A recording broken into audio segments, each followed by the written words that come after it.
I'm Suzanne Lee. I'm a member of the board.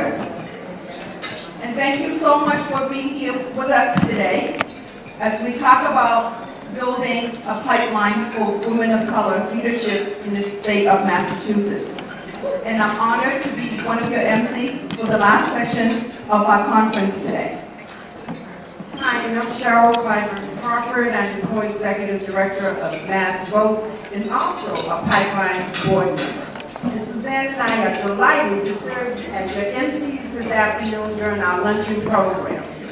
So, in the last 40 years, only around 100 women of color have run for office at any level across the Commonwealth. Close to 65 of them are elected, and many of them are here with us today. Imagine if we could break down the barriers and unlock the opportunities so more leaders like those 100 brave women and all of you had viable campaigns or potential appointments in cities and towns as well as statewide. How different would our public priorities be? At this time, I'd like to have Suzanne share her story. Some of you might know, last fall, I ran for city council in the city of Boston.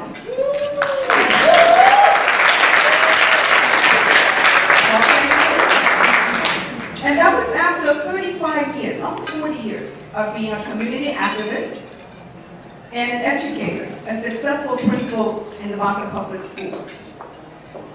When I retired, it took many people to urge me and say, well, you have the energy and the passion. We need people like you to be in office, to make a difference for our community. We took many talking, and I said, all right, now that I've done 40 years of community organizing as the founder and longtime chair of the Chinese Progressive Association, that have over the last 10 years have increased voters' participation in our neighborhoods over 250%. And being a successful principal, I said, well, running for office, piece of cake. Never in my wildest imagination how steep the learning curve is. Even with my level of community organizing skills and running successful schools, I had to learn all over again what it means to run for office, how to raise money, who to rely on.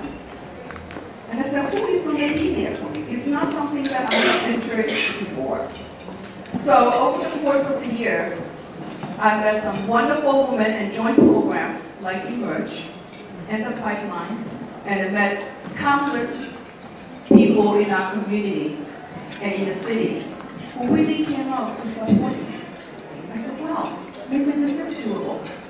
So it gave me a lot of encouragement, a lot of energy to continue that campaign. It came within 97 votes of unseating an incumbent from Boston.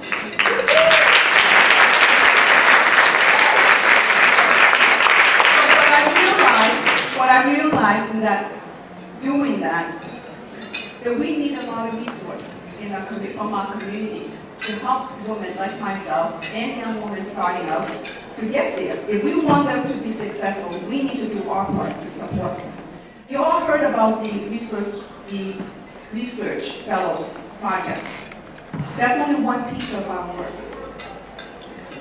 We are unveiling today our pipeline, the leadership development pipeline for women of color. So you see on the slide, on the screen, as well as in your program. Right in the middle, you see this wonderful pipeline. This is a pipeline.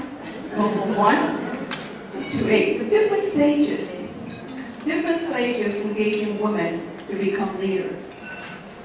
So we need to start in our community and go through, so not everybody have to go through every single stage.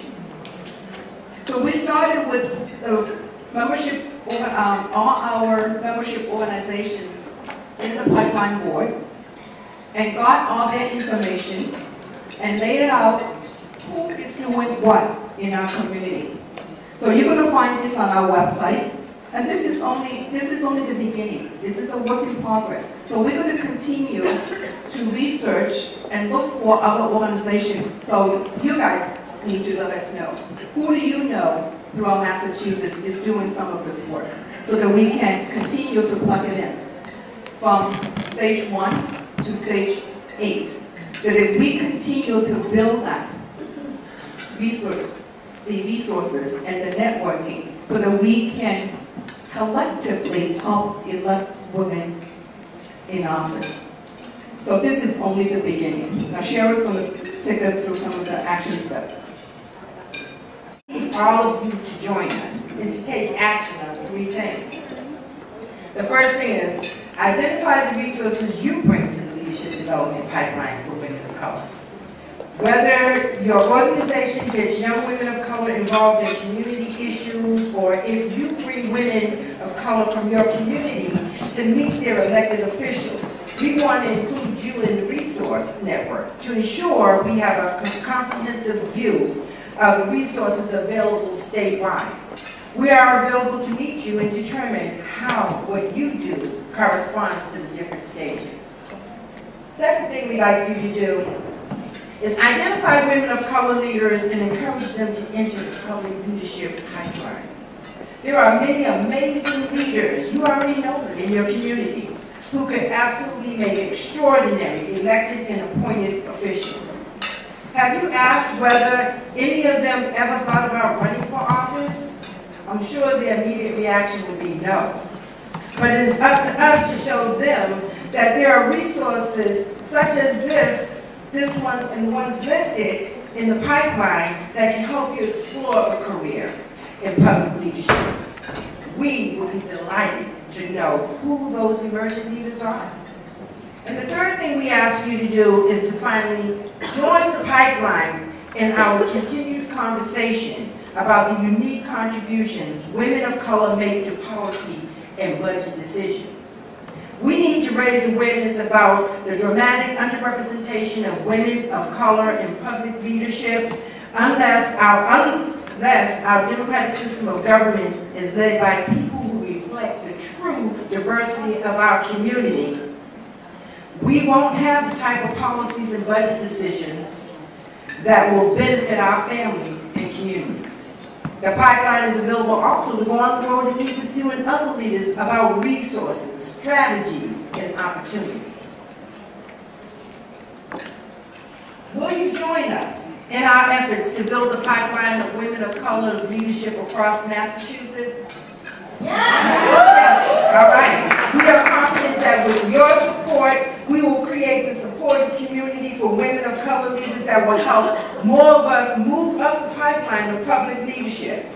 We will be in touch with all of you after this conference to follow up on these 3 action items and ask for your recommendations. So I thank you.